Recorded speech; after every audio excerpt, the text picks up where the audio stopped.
And so if they can say, hey, this is what it is, you just need to know, and legally they can do it. That's being a refuge for you, not from the world.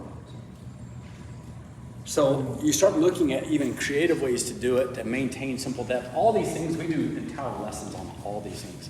And we just speak into it. So yes, we're throwing a hand grenade on purpose. Clarity, speak it, build 3 strategic steps, build your teams and your budget accordingly. So like our missions budget was lower every year. I'd spent a couple years raising it. I went from 20 to 21%. Now it's at 23%. We celebrated our budget, right? We have a small staff for our size ministry, but it forces us to equip the saints. So that's depth to me. It forces us to equip the saints. I'm 20 light compared to most churches our size. Staff members, right? But it forces us to equip the lay people. Rather than just go get more money, go get more money, go get more money, go get more money. So now when we get more money, they know that pretty much almost after other things considered, 1 out of every $4 is going back into missions. Right? That's something we're celebrating. Mm-hmm. And then, so our budget goes along with those strategic steps, the way we build our teams. Why do I have a team that's not accomplishing one of these things? I'm going to at least ask that question. Are they accomplishing one of these strategic steps? Well, no, but we need it why do we need it? Well, we've just always done that. You know, one thing we never have in one of our meetings is a calendar. Last year's calendar will never dictate what we do this year. The movement of God will dictate what we do this year. Finally, celebrate the victories. Biggest saying you know, you celebrate what you value, and you value what you celebrate. What are you celebrating? What was the last thing your church celebrated? Those things provide unity. Because if you're that purposeful in the 3 strategic steps and the clarity of vision and speaking it out, after you do it enough, people will start to learn what you're going to say no to, which means you can start narrowing your focus. That means all of a sudden you flip the funnel. Instead of everybody doing everything that they want to do, that's not good leadership. Name one athletic team that if the coach says, everybody just go run where you want to. But when now they're all working according to that strategy, they can get something done. That's when you flip the funnel, and now you have this condensed power that's coming and busting a hole in the community. The first thing you talked about was on the T-ball team. Lord have mercy. Oh. They are everywhere and useless. Some of you, literally, I go to the first, he should not be a T-ball coach, one, but he is. His son, I'm going out there, the coach's son is in the outfield playing with butterflies and daylilies. And he's sitting on the ground playing in the dirt. Some of you you're pastoring a church with a bunch of the outfielders playing in the dirt. And they're not playing as a team. But you haven't called them to play as a team. You've said, hey, just as long as you love Jesus, just go do what you want to do. That's like saying, just as long as you want to play baseball, go do whatever you want to do. My son just wanted the belt. He just wanted the baseball belt. So as a result, some of the things that we end up doing is we go, okay, so in a little bit, I'm just going to let you guys ask questions. We're going to have just dialogue. We have these here that I told you about. We have one that's a participant guide and one that is a leader guide. So we ask people to get together. A facilitator does it. They have 4 to 6 pastors with them. They get together. We have like a 3 or 4 minute video that we've already shot on that topic. You watch that video. You can have access to it, bethechurch.org. And then you watch that video, and then the facilitator just starts asking questions, and everybody would have already previously walked through this. Again, it's not really about the curriculum. We're being asked to develop more curriculum. So this is what's coming. We don't even know why all this is. Honestly, can I be really direct with you? I have no idea how all this is happening so quickly, because on Saturday, I just told you about this yesterday, with the president of Cedarville University. It's one of the fastest growing universities in America. We'll have over 5,000 students this year. We cannot build dorms fast enough at a conservative Christian school in Ohio. It's amazing what God's doing. My son just started there this year. They want a Be the Church Ministry Center at Cedarville. Also, I've been working with them, and starting in January, it'll be fully accredited, even though I really don't give a rip. I think losing accreditation will be the greatest benefit to seminaries today. But that's another whole topic. I look at it and say, wait a second, in January, if you have any undergraduate degree whatsoever, you can get a Master of Arts in Theological Studies for 10 grand through Cedarville University. 9 of the hours is through leadership with Be the Church, and the other 27 hours is through classes with systematic theology and everything else. You can't go anywhere and get a Master's of Arts in Theological Studies for 10 grand. Starting in January, you will be able to do that through us. That's dumb. They're also now providing all of their Bible minor classes for all your lay people for free. Free.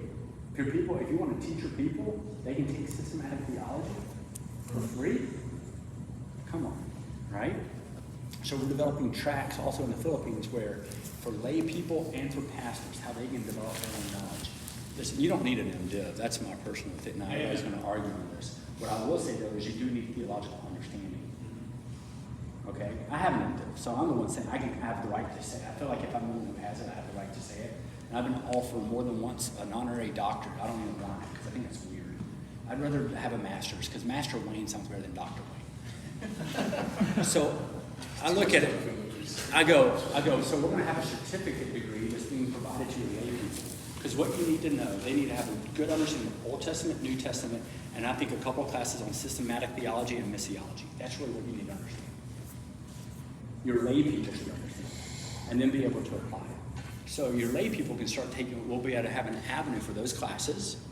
You're going to be able to get an MATS for your people as well, for you, if you want to be able to do that, and to be able to further your education, which is a huge thing, and be able to take even Bible minor classes for free.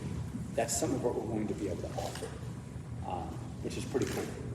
So, did I miss anything on that? Yeah, so I'd like to maybe give just a quick pause, give a little more like a picture for the cohorts, and then let you guys just kind of Q&A for processing.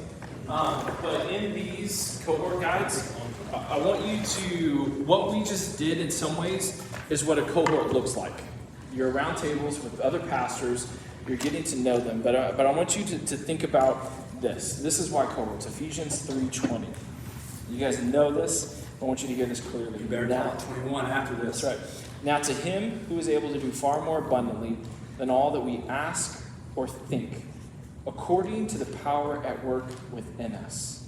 To him be the glory in the church and in Christ Jesus throughout all generations, forever and ever. Amen.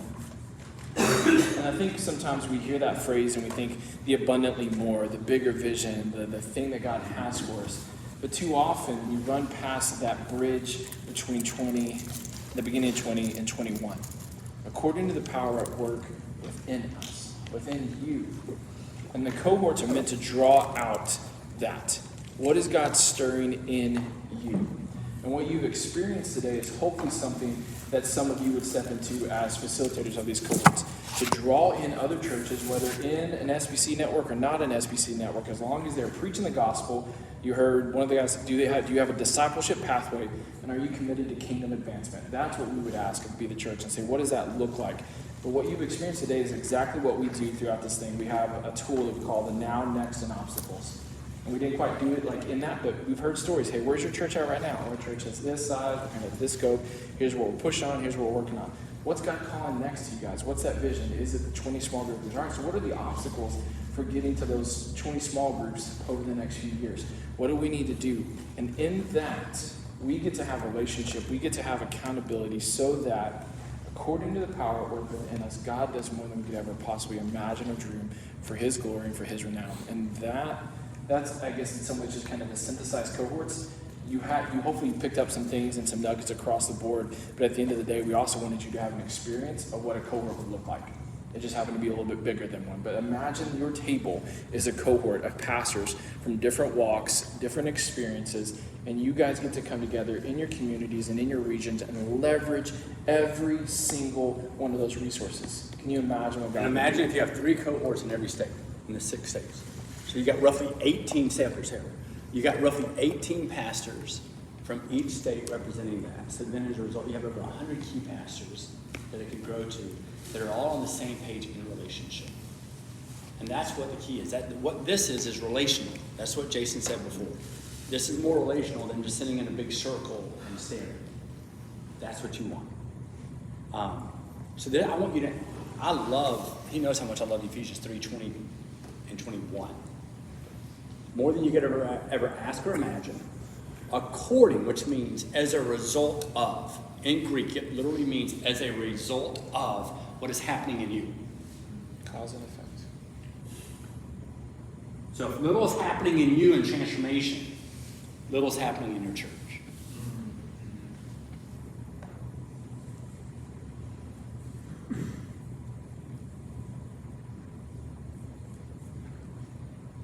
Hard question.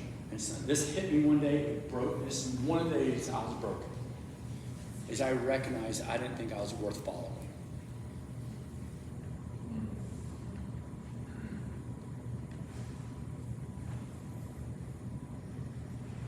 You ever had that moment?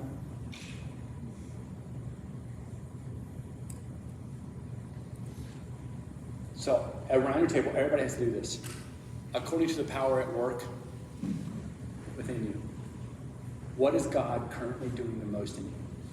Answer the question around your table. Ready, set, go.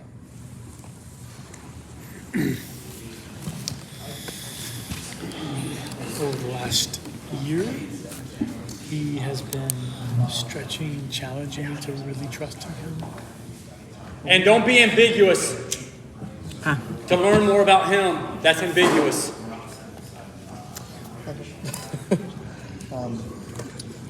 God's been working on me, breaking humility, like he was talking about starting a church in Waterbury. Waterbury is a bigger city, and there's not a lot of gospel influence, and so that's what he's been working on me about. Also, another more personal thing, but is working in my family, developing and discipling my family. That's another thing that's been good. ¿Qué está haciendo Dios en ti, Luis?